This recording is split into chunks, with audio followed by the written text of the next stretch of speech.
हजिक्से अखोई union cabinet ना December 12 दा लौखिबो वारेब अमदा अखोई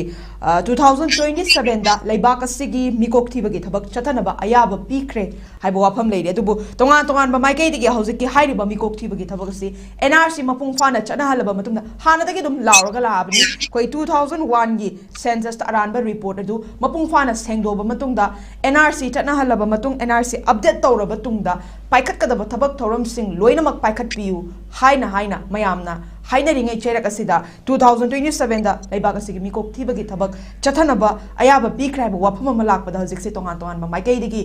यानिंगदबा अदुम मुखैगे कंडेम तौबा वाफम क्या अमा थमले स्वाइ मतांगदि ओजाइ वखलोंदा कमाइन थमिनि ओजा सेंसस तौबा हाइबसे सना सेंसस वन सेंसस रिपोर्ट चिपी मतमदा हाइबा मिकोक थीबगी सेंसस रिपोर्ट सिदा चनखिबदो सिटीजन अमा ओइरगा कंट्री सिगी लैरबा कोई इंडिया की ओइबा मसिगी केनो सिंगसिदा मासी राइटफुल सिटीजन नि अदु मागी सिटीजन अमा ओइबगी फंफम थोको बेनिफिट म्याम अमा फंगदोरिबने को अदुना एनआरसी से मस हाइबदो एनआरसी सी तौथोकपा तारदि मितोपना कनानो अमदि अकोइ लैरबा सिटीजन राइटफुल सिटीजन से कनानो हाइबदो मसिगी खंगदोक्तना अखोइना मिकोक ओइना पुलप थिजलगा वोट बैंक की ओइबा राजनीति की ओइबा अमदि मागी बेनिफिट की ओइगदबा लॉन्ग टर्म पॉलिसी की करिगी येंगदबिदा तौखिबदुना ngasi अखोइ मे 3 की इहौसी थोलखिबनेबको मे 3 की ममांगदा अमदि सही कुन की ममांगददी अखोइ लैरिबा चुचांगपुर की फिबम कांगपुकी फिबम ओइबा मोरे की फिबम सिदा मिपुंग खुदिमकना मणिपुर की प्रजा नागा की ओइगेरा अदगी मुस्लिम की ओइगेरा अखोइ पांगन मैते की ओइगेरा मैते पांग की ओइगेरा चनिंग community सिंगना चतपदा करियमता अथिंगबा अमदि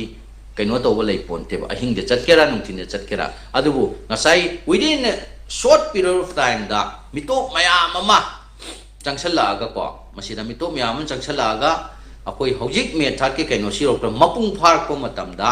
akoi gi moi gi sagaliba kaino ihau sing sagalaga hojik ti separate administration so cookie len gai da mayam ama tokhlese masigi root cause si masidagi oigadoremni aduna akoi gi nrc si tahodaba tardi maduda